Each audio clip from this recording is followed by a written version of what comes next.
Hi Pisces, it's Denise with Divine Soul Astrology, and today I'm here to talk about Uranus squaring the nodes of destiny. That's what I like to call them, right? We have the South Node and the North Node, and it's already doing its job because Uranus wants to make everything better or innovate it, update it, bring it current, and leave the past and the outdated and all those things behind. They can be beliefs, they can be jobs. They can be mindsets, they can be a lot of different things, right? So we'll talk about that in just a few minutes. But Uranus is here and Uranus disrupts. I have a whole video on it, but today I'm talking about the squaring of the nodes in particular because this square is going to last for about 6 months and it's going to be there until about the middle of October. So I have the date here. This is the June 12th chart where the square will be at a perfect square with all the 2 points, the two nodes, the lunar nodes, and also Uranus at 2 degrees, which collectively really means a six, which is a recognition of something.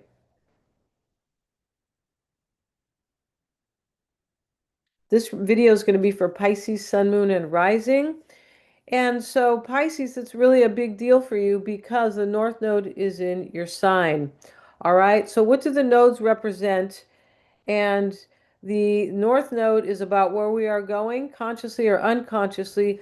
It can be, likened to fate and destiny, but it is our soul's mission. It is what our soul wants for us, our soul's intention.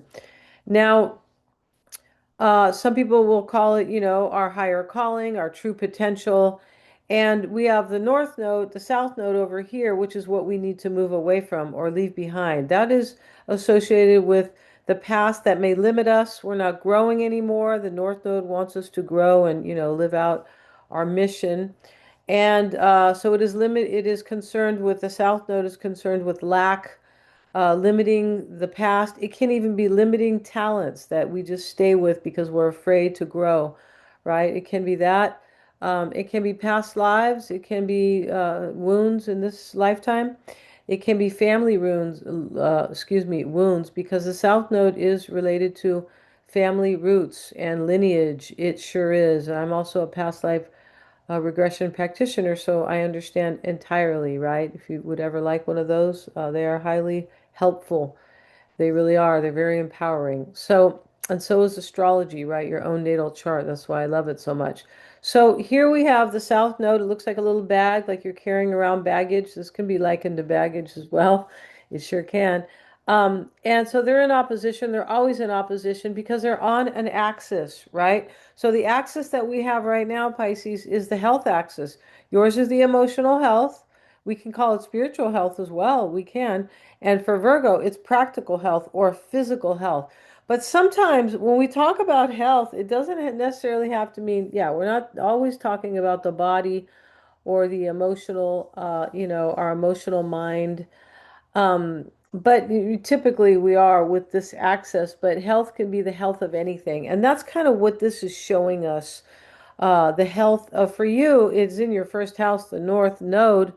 That's a good place to be. I'd rather have the North Node in my first house than South Node. But it's all good. It really is because it's all shifting and it's all trying to help us. It really is. So yeah, and with the South Node in Virgo, I mean, if any Virgos are listening, the sometimes the more pressing, pressing aspect or planet, right, is more helpful than the good one, so to speak, right? Because, we're feeling the tension sort of there. So that's what that opposition is. There's a little bit of tension. It's asking us to make an adjustment. So we have Uranus in your fourth house of emotional foundation. What this is doing, I believe, Pisces, is making you stronger emotionally, okay? Um, yeah, and which is good for all of us, right? Everybody has Pisces in their chart. Everybody has a 12th house.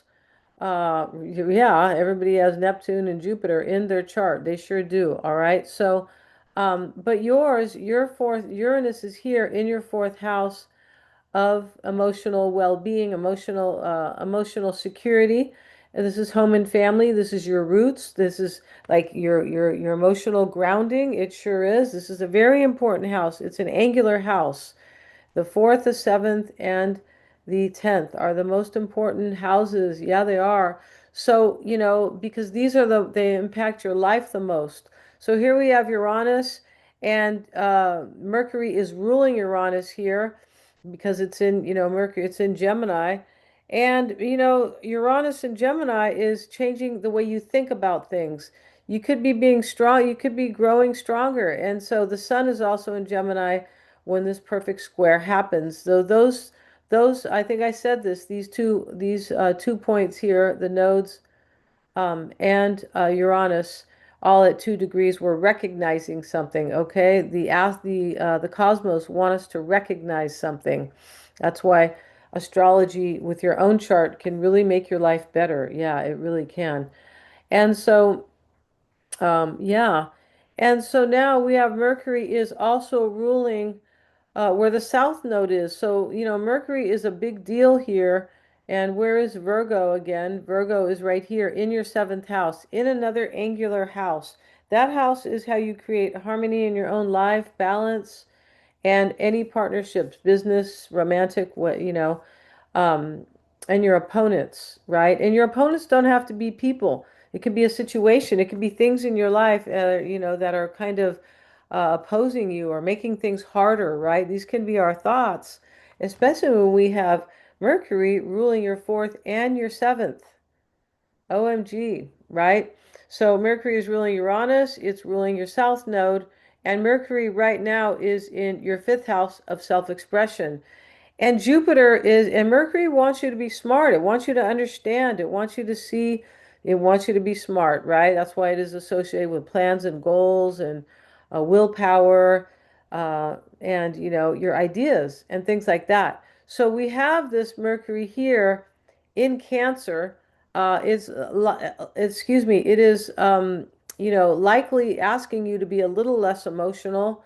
That's okay, right? Because it's just totally okay. That's the whole thing of the axis, the nodes, right? Pisces is emotional, and Virgo can be a little rigid or just too practical. It doesn't always have to be rigid, but we need the merging. We need a little bit of Pisces and a little bit of Monica in my life. No, I'm kidding. That was a song, right? A little bit of Pisces and a little bit of Virgo. You guys remember that song? A little bit of Monica in my life, a little bit of Susie. All right, so that was a fun song, right? So Mercury has a lot to do with this, and it is ruling your very important houses of harmony and emotional security. That is a trip. So it's in your fifth house of self-expression. This is honestly, I feel like it is telling you to be authentic and shine and step into your talents and leave this past behind. We also have the South Node is being squared by the MC. This can have to do with also your authority over your own life, your career, and ambition as well. So here's the MC making that square in Jupiter ruled Sagittarius, and Jupiter is your planet. Jupiter is your traditional planet ruling your first house, all right? So there's something here. You got to leave. The square is putting more pressure on you to the South Node from the MC, all right? And so Mercury is telling Jupiter right here, they're having a conversation. Mercury is saying, hey, Jupiter, I need more meaning in my life. And Jupiter is telling Mercury, well, then make smart decisions. Yeah. And, and it's in nurturing Cancer. That could be saying, nurture yourself. This could be saying nurture your talents, right?